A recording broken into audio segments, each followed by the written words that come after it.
I am Carmen. I am the host and founder of Just Join In, the Facebook group, and also the podcast. And I do interviews on Wednesdays at 8 p.m. Eastern Standard Time on a regular basis. And I'm actually proud to say that I am booked until March. So DM me if you want to be interviewed so that you can be interviewed about the product that you're passionate about, the expertise that you're currently in and doing. We all are interested in knowing what you have and what you do. And the benefit of that is that you get to put your links and all your information, your offers after the repost of the live. So today we have Brita Dubroff, and I hope that's correct. And I want to read, okay, Dubroff. And I want to read her bio. She has a handful because she's a busy woman. So I'm going to start off with Brita is a passionate advocate of women's empowerment. Oh, I got to open the window. Sorry, Brita. Give me a moment. Women's empowerment, particularly during the transformative journey of menopause. As the founder of Strong Her, a supplement brand for women, she combines her entrepreneurial spirit with her deep understanding of women's health needs. Known for her frank and open approach, Brita will discuss the intricacies of human body and isn't afraid to ask tough questions. Her goal is to create an environment where women can let their hair down and be their authentic selves. Brita firmly believes that by boldly redefining menopause, women can empower themselves and shape a powerful legacy for future generations. Her work, including her contribution to redefining menopause, is a testament to her commitment to this cause. Thank you. This is beautiful. I love it. I met Brita through the Wealth Experiment, and I was so intrigued with everything that she does. And this is her first podcast on my Just Join In group. I tell you, I bring you the best. I bring you the best here, the first of many things. So Brita, this is your first, and I hope it's not your last. And I want to hand it over now to you. Thank you. Well, when I do my 1,000th, I'll get back to you. Okay, terrific. I'm going to hold you to that. I'm going to book you now because you're going to get so busy. Well, hi, everybody. It's good to see you tonight. And thanks for the warm welcome, Carmen. And I know some of the others of you more than, better than the others. But I just wanted to tell you, first of all, my story. And that will probably open up some questions that you have in your own minds. And you'll probably think of your own journeys and how menopause has impacted you. And I first want to start off with just saying that often women that have been through perimenopause and then are in postmenopause say they're not in menopause anymore. Oh, it doesn't affect me. And oh, I've moved on. But I really don't believe that. I'm a real proponent that once you enter that perimenopausal stage, you're really in menopause forever in the sense of, I know it's just that one 24-hour day that you're in menopause, and then it's that year later that it then is credited to you that you've been through it and now you're this postmenopausal woman. But when you think about what happens in perimenopause in your 30s or 40s, and you think of how all those changes, all those physical changes affect you, those mental changes, the way people look at you. So then you have to examine yourself, the way your kids may look at you, the way your family may, the way men may look at you differently. You have to then examine yourself and find out again who you are and who you want to be. And is this just the end? Is this just you? Because historically, menopause has been a pretty negative word, right? It kind of has denoted the older woman who has no style, who has no vibrancy anymore, who, in years gone by, just had the little curled perm on her head and the white shoes on and kind of acted like an older granny. And nothing wrong with that. That was exactly where society was at the time, but it's not where we are now. And I've had fun even in my Facebook group and in other women's groups saying, what do you think about the term menopause? Should we rename it? And some of the titles that people have come up with are just crazy, fascinating, and fun. And then there's other people that are just, still in their 30s and they're like, absolutely not. It's a journey that we as women should embrace and make the world embrace and make the world like the word. And, so you can be on either side of that. But so I just wanted to say that menopause changes us, and it can change us for better or for worse, but that's a choice that we make. And so my journey started when I was 39, and I went to routine doctor's visit, and he took blood, and then he said to me, "You're in full-blown menopause." And I was like, full blown? I haven't even been in menopause. What do you mean full blown? I didn't have any idea really what he was saying, other than I had entered a world of elderly women. That's how I felt. And I didn't know the word perimenopause at the time.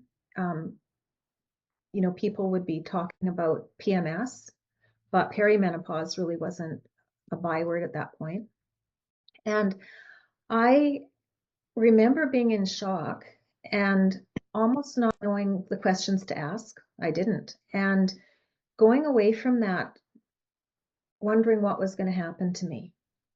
And I really had nobody to talk to. I did broach it a bit with my mom. I found out later she'd gone into menopause at 43. So they do know now it's more genetic. At the time they did not.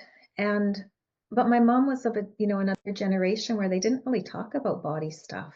And I was raised with two older sisters and then a much younger brother, but not in a home that was freely talked about body parts or body, things that happened. It just wasn't there. And so I didn't really have anybody to talk to. I didn't have friends that my age, and all the people that were in menopause were the older ladies. And I really had no warning, except through my 30s, I'd had this really weird symptom. And I'd been to the doctor, I'd been to a specialist, I'd asked my questions because I wondered what was going on with my body.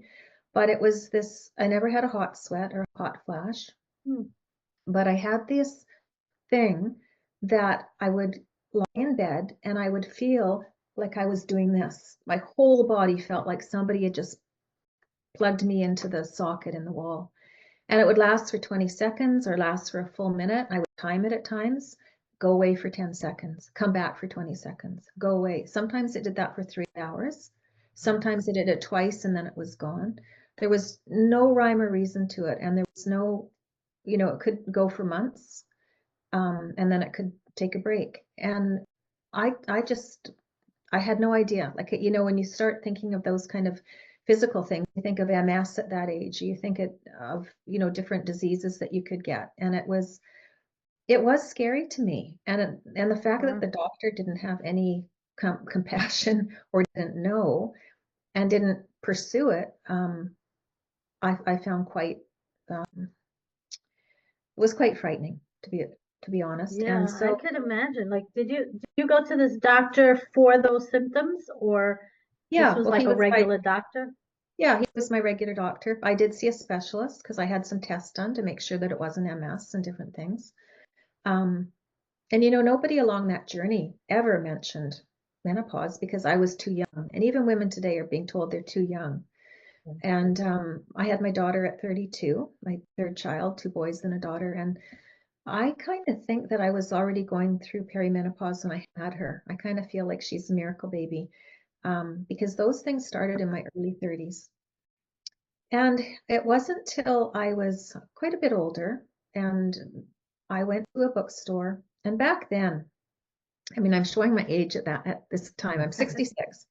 But I went to one of the big box bookstores that was just coming, and I went to the women's section. And if you go to Chapters or Barnes and Nobles now, the women's section is like a mile long. Back then, it was a 4-foot shelf with like 5 shelves in order, and on the top, the whole thing was bare, except the top shelf had about 20 books on it. And I pulled the only one that said menopause. I pulled it out and I cracked it open and I looked at symptoms. And in there, it talked about these electrical surges. And I put my head against that bookshelf and I just wept. I just thought, I'm not going crazy. And so that was kind of my journey through menopause, and then spending my 40s learning to run properly, running because my mom had osteoporosis. I didn't want to get it. I wanted to have strong bones. I ate well. We've always eaten very healthily. But just all those years of, and I'm a curious person, so I'm always asking questions. And so when the internet came and then podcasts came not that many years ago, I just started to learn things that women don't know. And I find that a lot of women don't even care if they know, especially if they have been in postmenopause for a while. And that's just not good enough for me because I am so curious. And so I research things and I dive into things and I ask questions. And, I have found that there's so many things that say this, and then there's just as many things that say that. And it's like, well, which one do you believe? But I have found too that in my discovery, there's so many old data that is just being regurgitated online all the time, even from very credible people.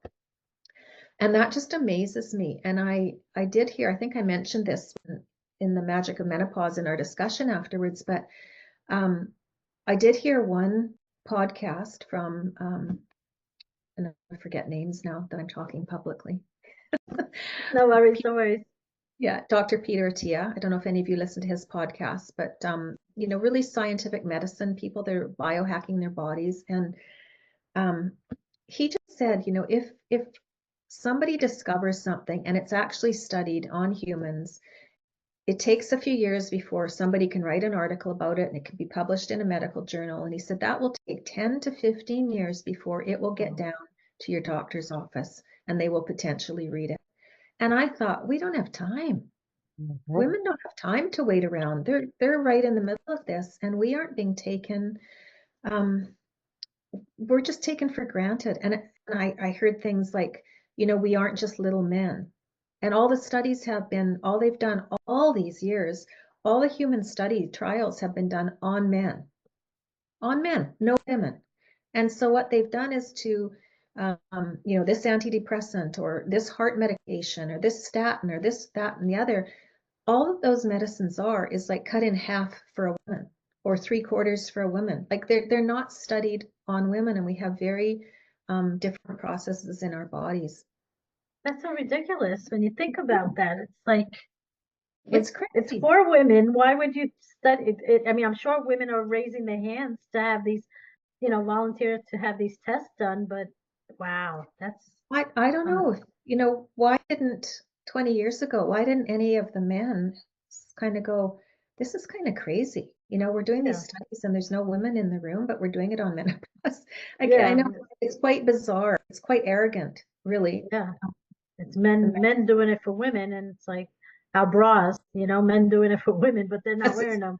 Women, It's yeah, and designing women's bathing suits and bras. Yeah, you're right, right. Or sanitary pads, or I mean, right. it's crazy. The list goes on, right?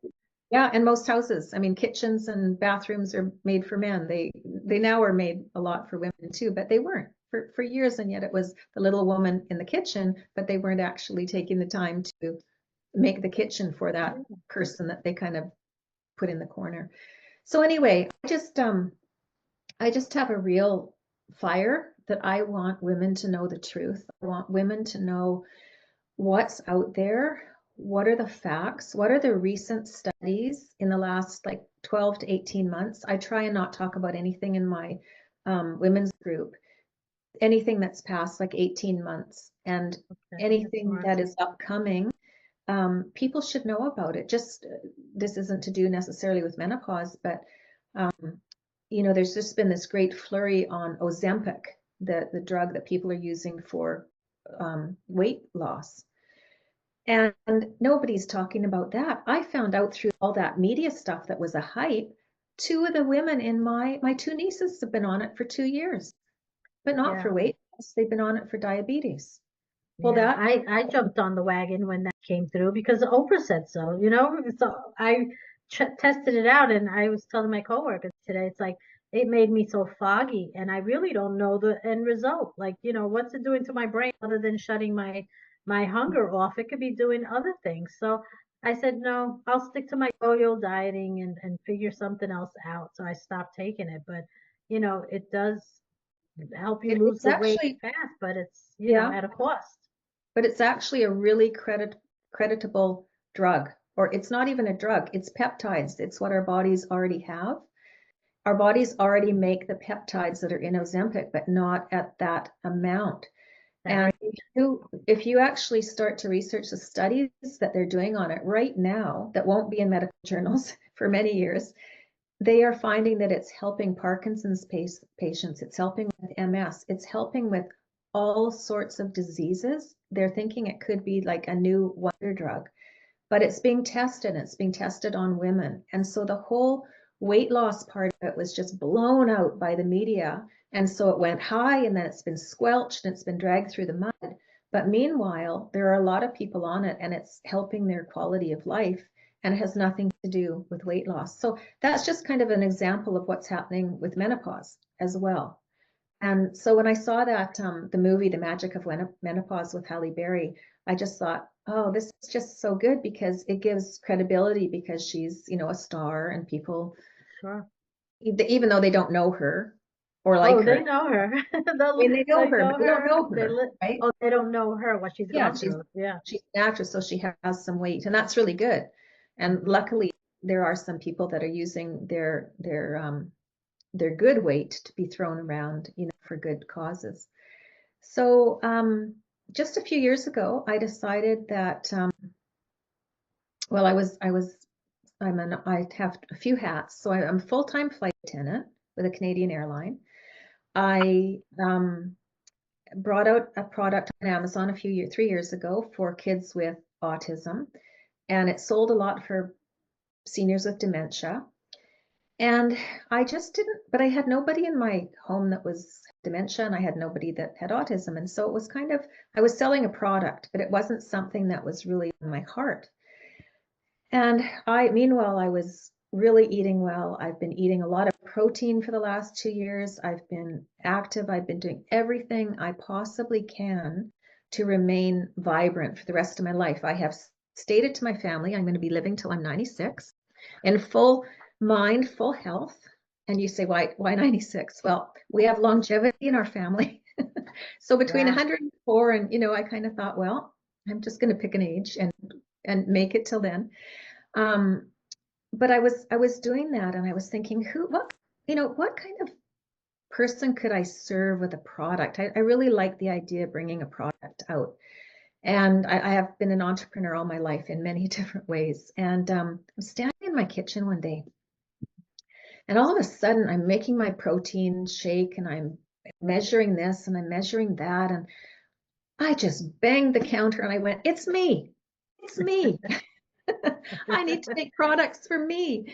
I'm a postmenopausal woman, and I need to be taking care of my brain, my bones, my muscles, everything that is vital to me. Forget about all the fluffy stuff. I need to be taking care of the vital things. And part of that was coming off about almost 6 years ago now. I had a really bad car accident, not my fault. Broke my back in two places, broke my sternum. My brain was Wow. very compromised, and it took me 2.5 years to get back to flying. And that was not the body part, that was my brain part.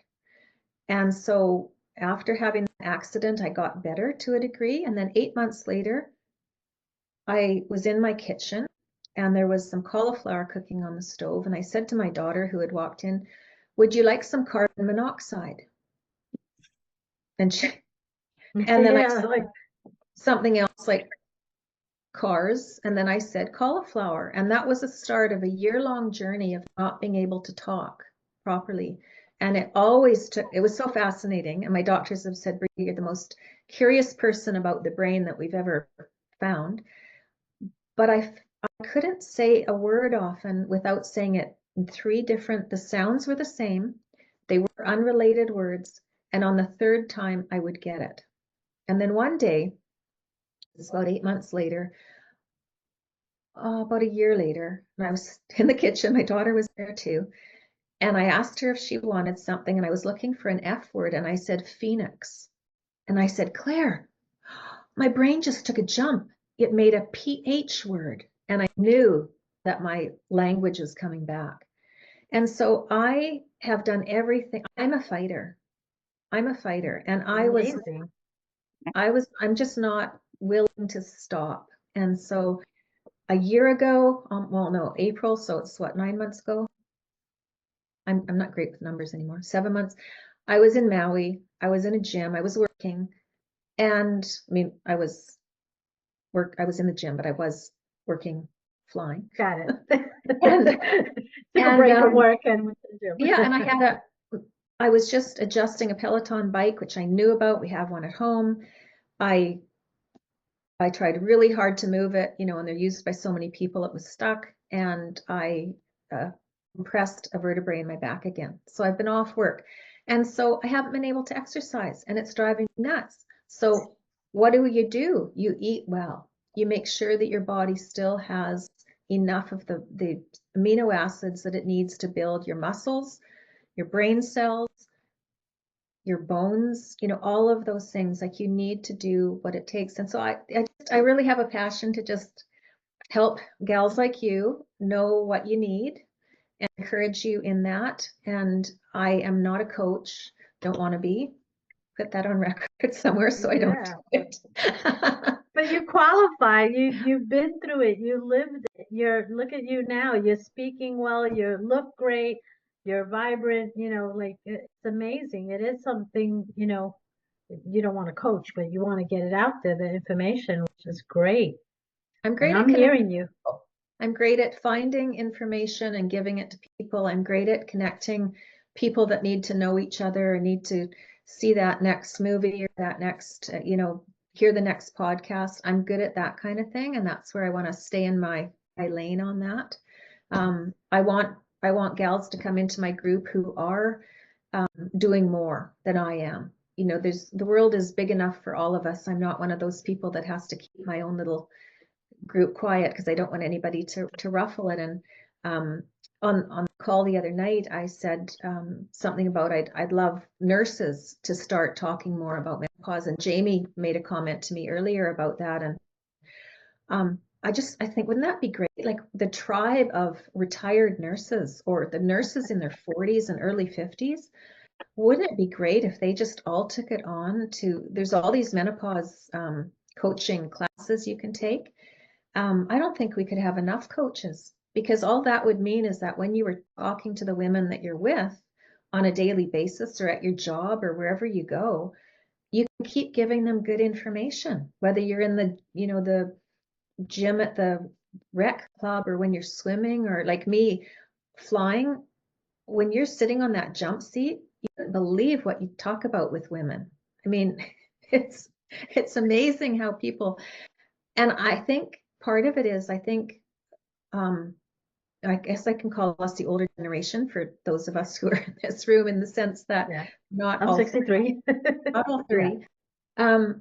But they don't have the same kind of women's groups and relationships that we grew up with, whether it's community centers or churches or brownies or guides or just all those different organizations that people used to be volunteering in and helping with.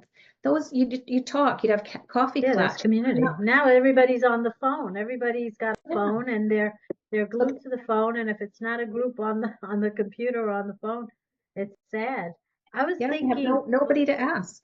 yeah, I was thinking, like, we were talking about the age, like, when should we start educating our girls? And, a pediatrician also can be involved in this conversation, because they treat the young girls when they're going through puberty, and then they move on to GYNs.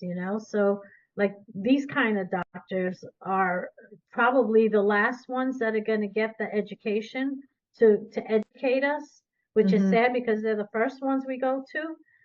But this nurse group, Jamie, another group, but just word of mouth, getting it out there. Maybe somebody else wants to take it on. A friend of yours, Jamie.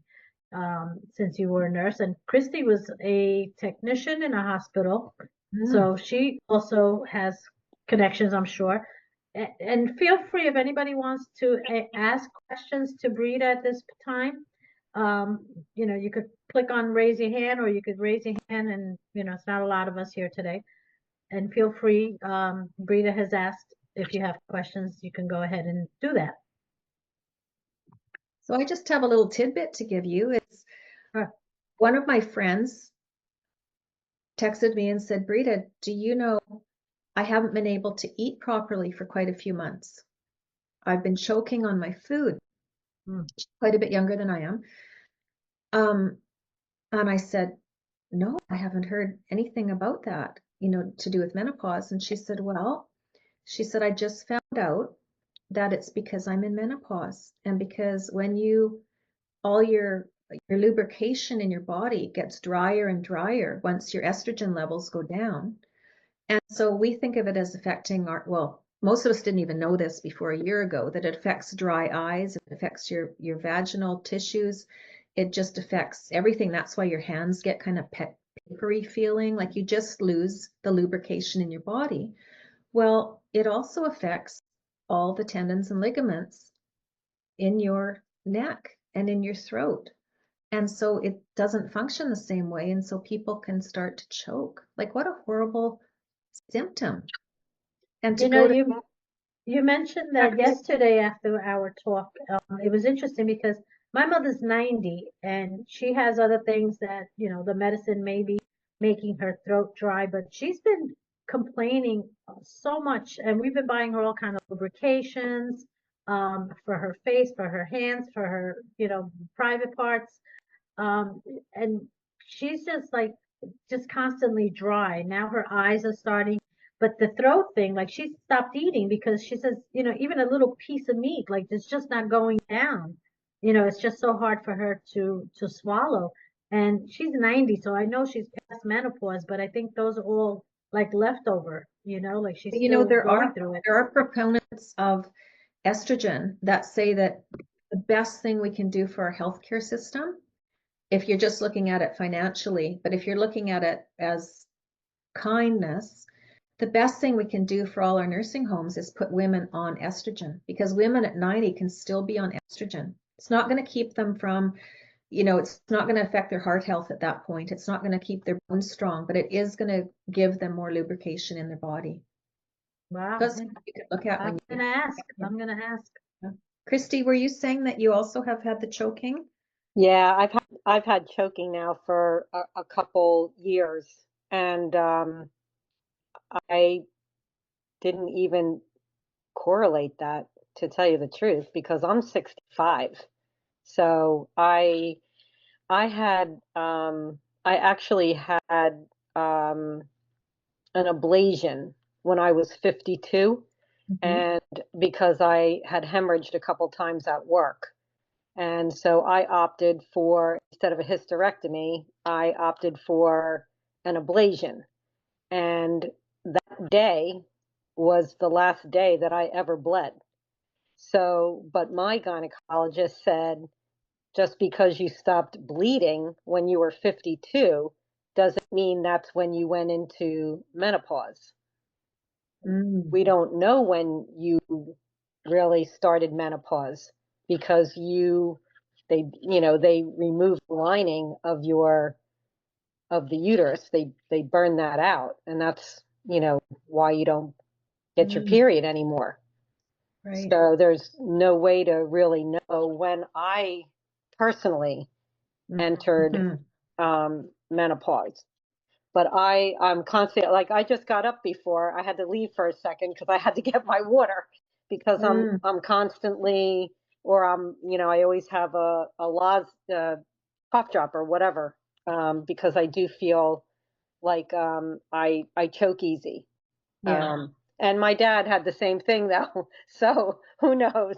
I mean, uh, as we get older, our esophagus does get constricted. It does get smaller. Some people actually have their esophaguses stretched. Oh, wow. because they're choking.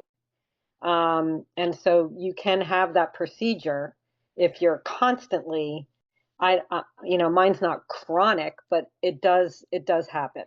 So I am careful. Well, both men and women have both testosterone and estrogen in the Yes. body. Hmm. And men have more estrogen in the body than Hmm. testosterone. Not, what's the word?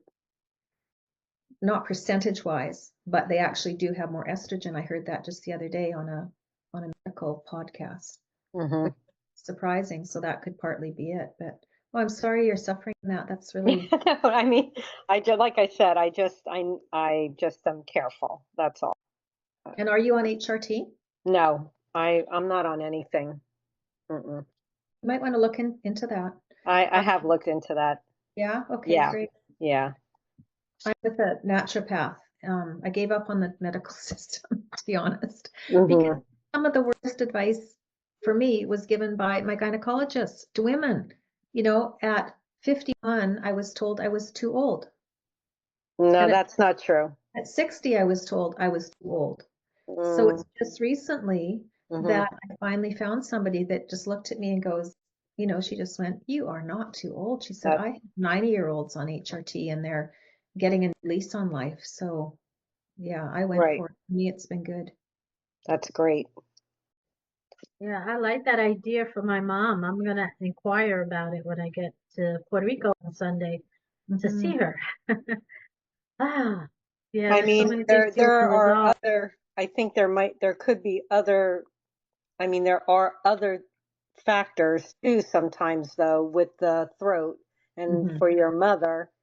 I mean, it it it could be estrogen, but it also could be that she might have to do what they call like a video swallow to see if, she's able to Close, like if it's working. correct.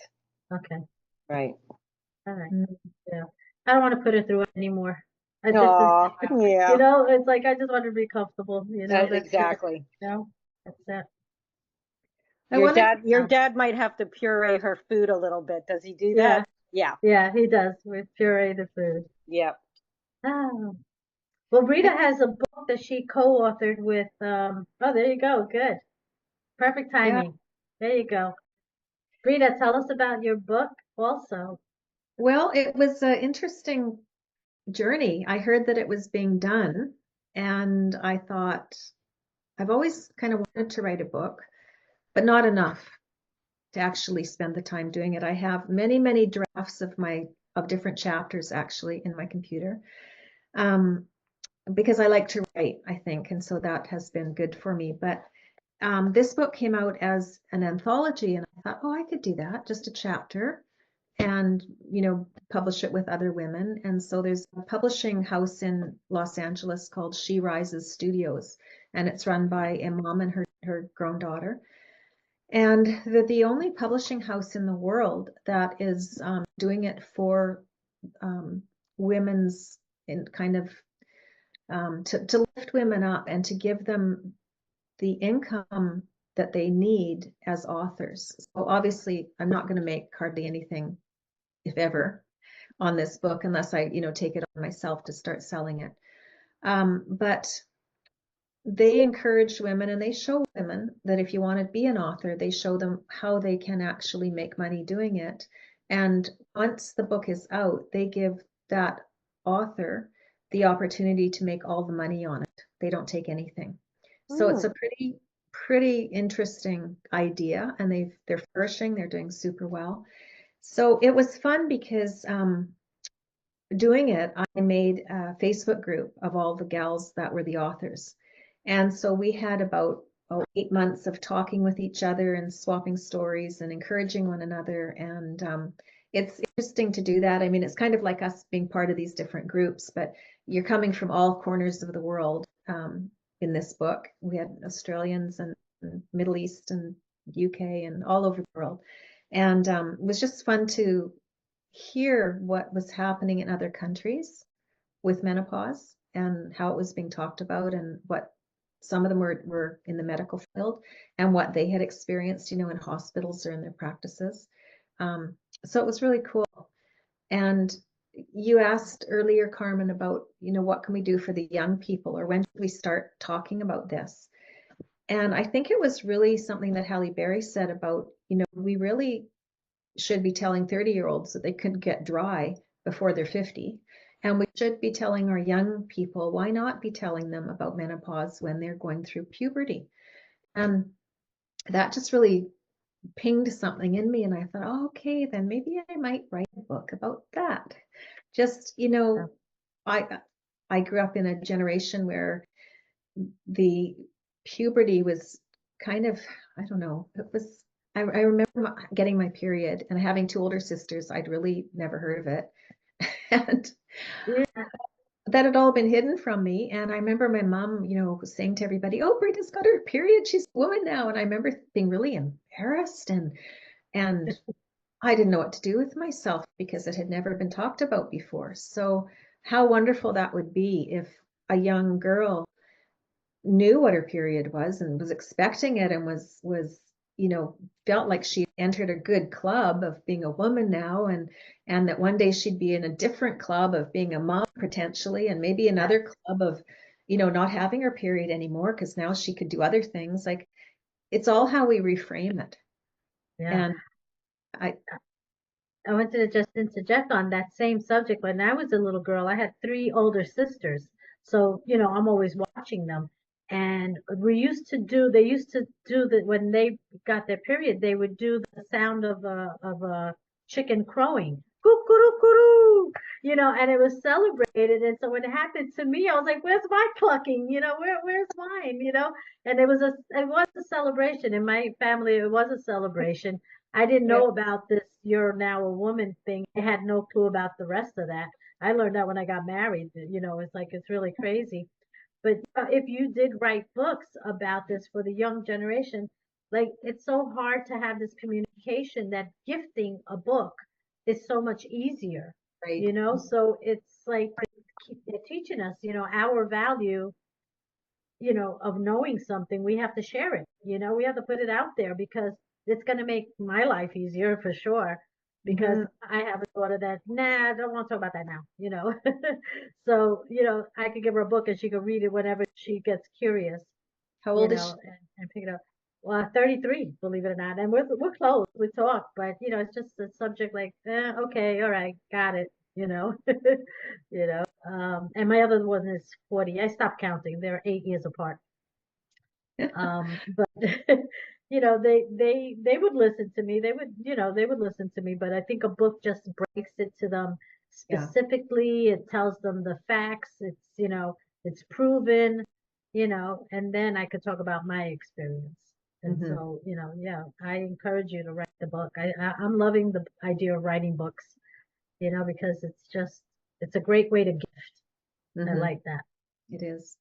My 34-year-old daughter does not, she gets quite agitated when I start talking about menopause, and she's asked me actually recently to not talk to her about it. And I'm not talking to her. It's mainly me just sharing what's happening in the group or what I'm doing, but because she isn't with a partner and she's had chronic fatigue, fibromyalgia, and Ehlers-Danlos since she was about 10 years old, with those diseases, she probably won't be able to have children. And she's afraid now that she's going to go into menopause early. So her window is really, really getting narrow. And I can't understand that pain. I haven't been through it. Right. I can understand it mentally, but not emotionally. And her whole life. I mean, it's hard, right? So Yeah. yeah. So I think if you're educated, it takes away so much of the fear. And at I least think so. away Yeah. the apprehension and the what ifs, and it just gives you the idea of what could be coming, and that's very natural. I think that's the hardest thing that we've taken away from women, is just that it's been put under wraps as if it's not natural, as if it's as if it is a word that should be not mentioned. And I mean, I think it was probably 3 years ago when I first heard menopause on the radio, and I was like, oh, finally. But talk show Yeah. hosts, nobody talked about menopause in Yeah. that way. They talked about the change or the time in life or the journey, but nobody mentioned the M word. It was, yeah. Even perimenopause, that a new word that they, like a slang that they just came up with? Because I just never heard the conversation ever, you Yeah, it's know? not a slang, it's the medical word for pre-menopause. Okay. Yeah. Yeah, a lot of good information that you brought awareness now to a lot of women, especially our group. Um, you opened up our eyes. I read your chapter of the book and I read Crystal's also, and it was just very interesting to hear, like this hormone replacement issue, the doctors not being supportive. They're the ones that we go to. And then Mhm. like I discussed with you, is like, what's the call to action? Like, how do we fire up? We're women, we do things, we make things happen. So Halle Berry is on her mission to make this known as well. And so, later on, maybe you can provide us with more call to action Mhm. things that we can help you to get the word out, Yeah, I besides think, just telling other women. yeah, I think the best thing is community. And I don't think women have really caught on to that yet. Um, Maybe because we are a little more isolated today, but I would love it if people would just broadcast it. I have this vision of having this Facebook group that is just, my Facebook group, by the way, is called Menopause because I don't want to pause. So it's me.no.pause, exclamation mark. And if you want the link to that, I can give that to you. But I just see this great big group of women that are talking to each other every morning. They're getting up, they're going to that group because they want to find out more information. They want to find out how Sally is and, how she dealt with something that was just so, odd. And yet they're now learning that that's another symptom of menopause. I just want to see this group of women that can't stop talking and sharing it. And in doing so, that will just go into their workplaces and into their clubs and their churches and their homes and their kids, and it'll just become really normal. But if we all kind of do it uptightly and don't talk about it still, it's just going to be slower.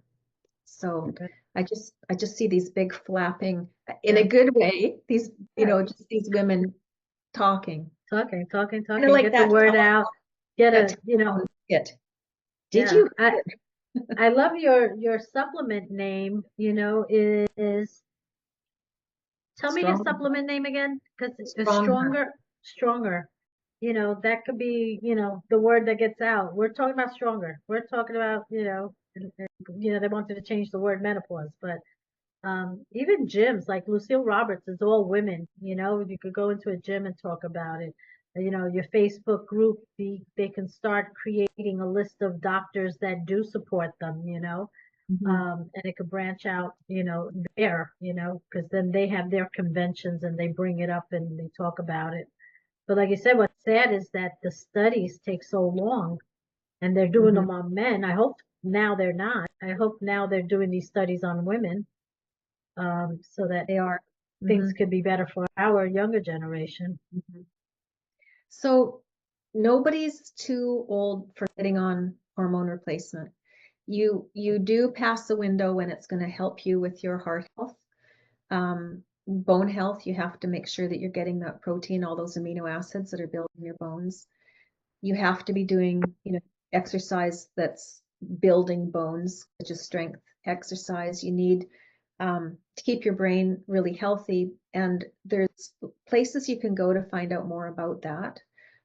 Mary Claire Haver, Dr. Mary Claire Haver, I think it she's a gal who wrote The New Menopause. She's got a huge resource in her website. Obviously, she has a team doing it for her. Um, there's lots of different naturopaths and doctors coming out of the woodwork now, and different people are bringing out different supplements. And there was a doctor on the Magic of Menopause that we heard. She's actually a Canadian doctor, and she is very against supplements. She's very, very vocal about them, which I find kind of interesting. I was saying the other night that Canada has way better regulations than the United States. We are highly regulated with what we're allowed to put into our mouths. In the US, it is an unregulated thing. If anybody says to you, you know, this supplement has got FDA approval, that's not true. What the FDA approves of is the manufacturing facility that's making it. And so if you get a good manufacturing facility that's been put through all the FDA, you know, regulations, then you know that you're good. But all supplements that come into the US have to come from places that have certifications themselves. They're weighed and measured and checked when they come into the US. And you know, every once in a while you'll see a thing of, oh, there was mercury in something from China.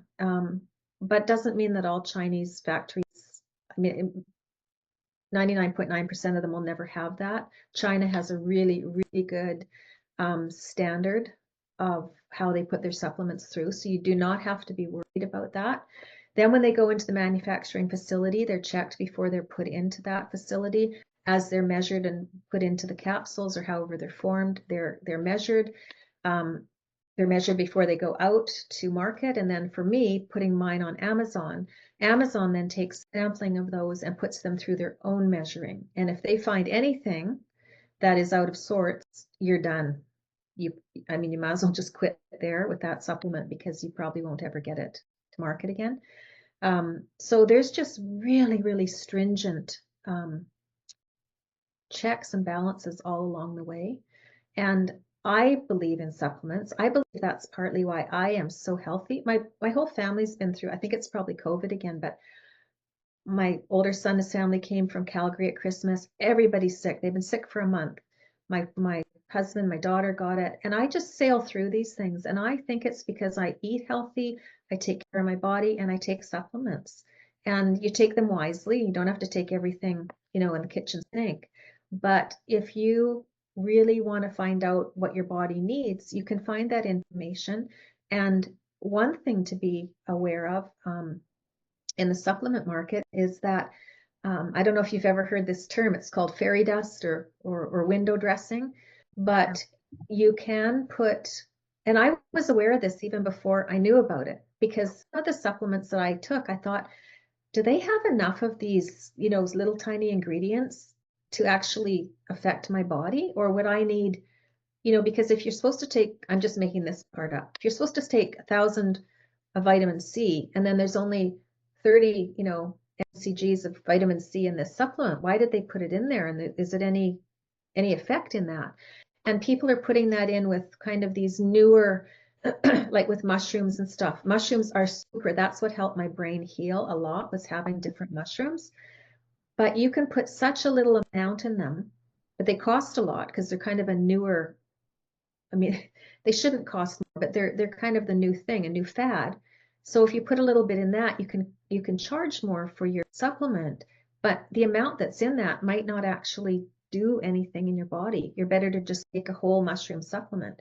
So that's just one thing to be aware of. And I've just made it my, you know, my goal and my desire is just to be ethical in what I bring out, to make it so that it has enough in each capsule or each what you take for the day to actually make a difference in your body. Because otherwise it is just fairy dusting. You're just stuff. You're just making money off of it. So so there's a lot of people, a lot of doctors, and they're bringing out some really good supplements. And I don't think that if any of you have heard the negative stuff about them, I think you hopefully just with a little bit I've said, but look into it for yourself and just take what you feel that you need to keep going vibrantly and boldly and beautifully into your long, long years ahead. Will your Facebook group educate on supplements, or is your Facebook going to focus on menopause? I'm just curious. It'll be on everything. I just, you know, I'm a fully rounded woman, just like anybody here is. We have all different parts of our lives. I don't want my Facebook to be just about information only about menopause, because there are other Oh, groups like that, and it's all information. And I right. want it to be this community. I want you to be able to talk about your business and then how it's affecting you as a woman, because you're sweating in the boardroom, or you don't have the energy to go out and, milk cows anymore, and you don't know what to do. I want those conversations to come up so that we can help each other just make our way through life, because we have so much. We all go through menopause. None of us can skip it, but we have lives that continue throughout to the rest of our lives. Yeah, I ask because I'm always looking for the supplement. I go and get blood work and they say, no, you're fine. You don't need this. You don't need that. You don't need. So then why do I feel so crappy though? It's like I'm missing something, and I'm not on hormone replacement. I didn't have the hot flashes. And so, I don't know, all I related to is age, that I'm getting older and that this is what happens to your body. But I would love a supplement that would make me happy again, that make me feel like I want to jump out of bed. Right now, I thought GLP would help me with that, and it just knocked my energy out. So it's like that didn't work, because I'm trying to lose the weight to feel better about myself, and my bones hurt, my tendons hurt. I could dress up and cover it all, but I still like don't feel good. So I like figured supplements got to do something. I bought the Rise coffee, which is all mushrooms. I don't know if you've heard of it yet. I've heard Yeah. of that. RYZE. Hmm. And it was good. I've been drinking it, and I feel it. I don't feel any different, but I don't feel worse either. So I just don't know how to measure supplements. Good for I you. I tried the original Sigmatic mushroom. I've met the young man that founded that in Finland, and I couldn't gag it down. So good for you. Yeah, it's a bitter. Well, I didn't drink it straight up. I had my milk on the side, my creamer and my sugars and stuff. So I don't know how much I took away from it, right? Yeah. But it is bitter, but you get used to it. When you knock out the sugars, your taste buds change. So I was Well, in I'd that encourage you stage. to find a really good naturopath, and ask around. You can go on and ask people that go to them, and kind of suss out what they are, because there's every kind of doctor. There's some that'll just be like, they're just there to make their money and go home. They Right. don't really That's what I'm afraid of. Like, who do I you need trust? Like what makes them trustworthy? ask around. That's going on. Okay. All right. Sounds good. Well, does anybody else have any questions they want to ask Mare or Jamie, Christy? Thank you for coming also, by the way. Appreciate it. Mhm. Christy, I saw in it didn't say Ruby's. Oh no, it says it on Ruby's Placita's Fathom Note Taker. Who's Yeah, that? Ruby's me. Okay. Ruby's my phantom. That'll be our video copy. Yeah. So no, Brita, excellent work. You know your stuff. You walked your talk, let's say. You're giving us so much information, and it just makes sense, to be open-minded and start talking about this for our younger generation, really, because we're not going to be able to take advantage of it at this point. But for the younger generation, for our kids, our grandkids, this is good information, and we're with you there. We're right by you, and whatever you come up with, I'm sure you're going to come up with things that you're going to need our support, and we're there. I know I speak on behalf of everybody that we're going to be there for you, and Thanks. Yeah. we want to start. I think If you have we'll friends start by that joining your group. if you have friends that you'd love to invite into my group, just come on in and bring people with you. And I think, even in the last little bit, it's grown by about 20 people, and I just see things moving differently. So it does take a while, and I don't really want a group of a million. No, you want You to know, know everybody. You want you to want know to, people just like we know each other here. yeah. We know each other, and we'll have those conversations, like you said. I think it's a good thing. Awesome. Okay. Well, Rita, how did it feel, your first podcast? It felt good. I feel pretty comfortable, talking in front of people, and I love to talk about what I'm doing, and yeah, it feels good. Excellent. Ah, very good. Well, I'm getting better thanks to people like you that will come on and brave what they fear about speaking or coming on, and they come on and they do great and they speak, and I get to also practice my abilities of asking questions, of listening more than speaking. Mhm. I'm such a chatterbox. But I love it. It's been a nice ride, a nice journey, and I plan to continue. So you keep writing those books and doing what you're doing, and you can come back anytime. Thank you. And I just posted the link for Menopause if anybody wants to come in. Excellent.